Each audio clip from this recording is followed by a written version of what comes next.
कहो। मतलब मेरे घर में तुम्हारा क्या काम है रे? अच्छा तो ऐसे बताओ ना जे महल में महारानी का भी काम कर देता। कुछ कहना है तो बता हमें। संवाद जो कहने आता है वो आधा बात जानकारी लेकर के, अगर कुछ जानते हो तो आगे बता।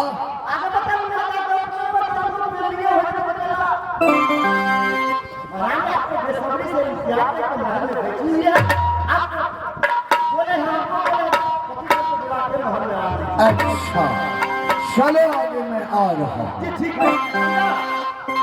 दोस्तों हम और आप शादीशुदा करते हैं उस दिन से जिसे ब्याही नारी कहते हैं, वो अर्धांगिनी होती है, आधा अंग का मालिक है। जब इस समय मेरे ब्याही अंग रात में इंतजार करते हैं, मिलन को खबर दिया, मिलन जी आप अपने पति देव को खबर दो मेरे महल में आएंगे। इस समय ना भी जाता हूं तो अच्छा बात नहीं।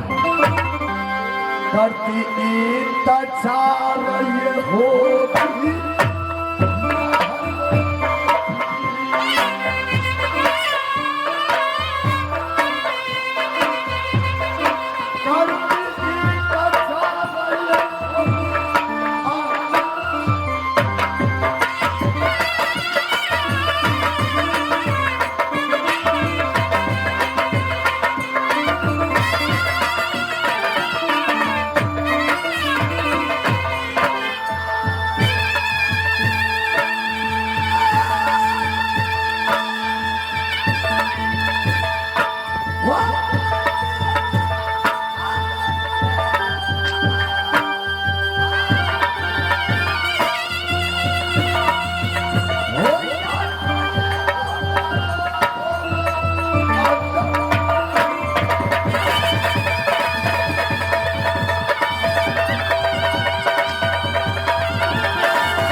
जितने तू नेर चलाती, जितने तू बढ़नी चलाती हो, इसके सफल तुम्हारे विवेक के बस। महारानी जी छोड़ेंगे नहीं, वो चलाएगी तो वो दो चलाएगी, हम चार नहीं छोड़ूंगी, नहीं छोड़ूंगी, नहीं छोड़ूंगी।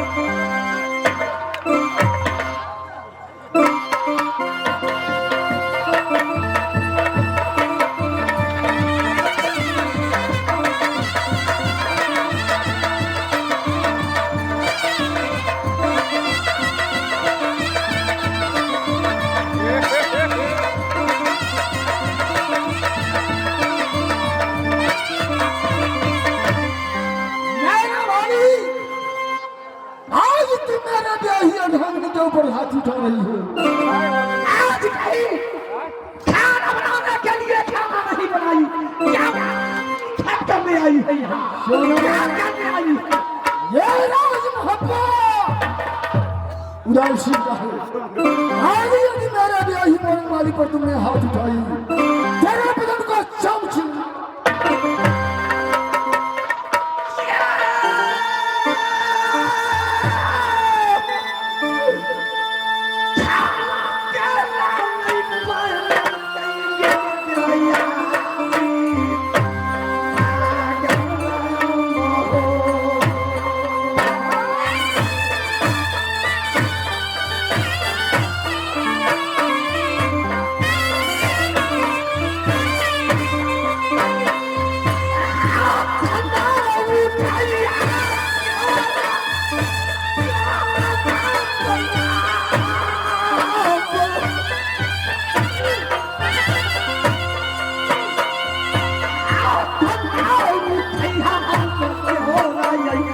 so